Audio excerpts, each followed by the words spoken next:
प्रधानमंत्री मोदी की 2025 की यात्राओं ने यह साफ कर दिया है कि भारत अब केवल प्रतिक्रिया नहीं देता बल्कि दुनिया का एजेंडा भी सेट करता है। भारत अब सिर्फ सुनता नहीं है, लीडरशिप करता है, मतलब नेतृत्व करता है, लीड करता है।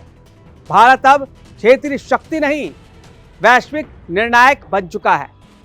फ्रांस, अमेरिका से लेकर ओमान तक साल 2025 में पीएम मोदी ने किन किन देशों का दौरा किया, भारत के लिए कितने महत्वपूर्ण है।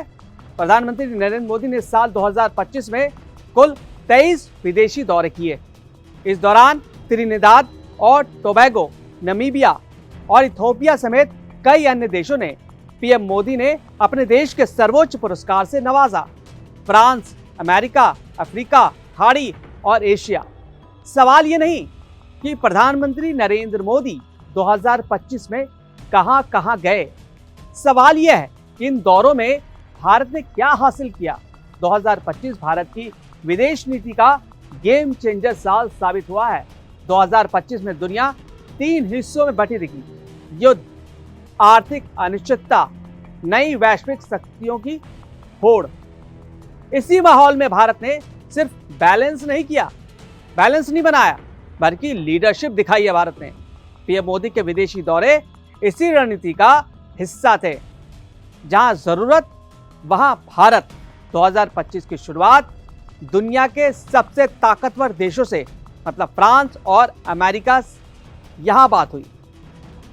Artificial intelligence, semiconductor manufacturing, defence production, clean energy. Message साफ था, भारत अब सिर्फ ग्राहक नहीं है, वो को क्रिएटर है।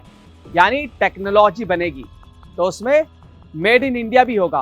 भारत की समुद्री सुरक्षा की रीढ़ है।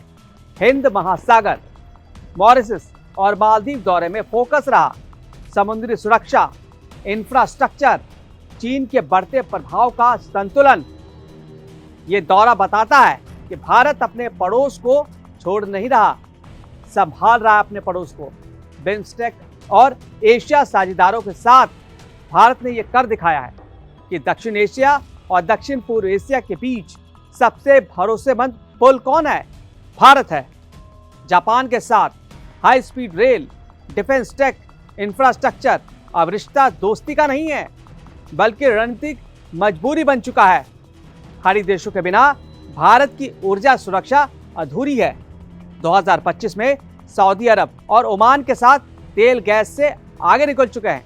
निवेश, डिफेंस, लॉजिस्टिक्स, यानी भारत अब खाड़ी में सिर्फ तेल खरीदने वाला नहीं है, साझेदारी बनाने गया है। घाना, इथियोपिया, नामीबिया, त्रिनिदाद और टोबैगो, यहां पीएम मोदी को मिले सर्वोच्च नागरिक सम्मान। ये सम्मान क्यों मिले? क्योंकि भारत बिना शर्त मदद करता है, क्योंकि भारत उपदेश नहीं देता, सहयोग करता है। इसलिए आज भारत ग्लोबल साउथ की आवाज बन चुका है। ब्राजील और लैटिन अमेरिका में भारत ने साफ किया कि दुनिया अब एक धुरी नहीं चलेगी, डॉलर के अलावा विकल्प होंगे और ब्रिक्स इसमें अहम भूमिका निभाएगा। यानी ये दौरे फोटो ऑप नहीं, फ्यूचर प्लानिंग थे। यानी 2025 में पीएम मोदी ने सिर्फ देशों की यात्रा नहीं की, उन्होंने भारत की वैश्विक हैसियत को रीडिजाइन किया। फ्रांस, अमेरिका से लेकर ओमान तक भारत अब न तो पीछे है न ही चुप है, भारत अब निर्णायक लेने वाले टेबल पर बैठा है। फ्रांस, अमेरिका से लेकर ओमान तक 2025 में पीएम मोदी के विदेशी दौरे भारत की आर्थिक, सामरिक और कूटनीतिक उड़ान की कहानी बयान करते हैं।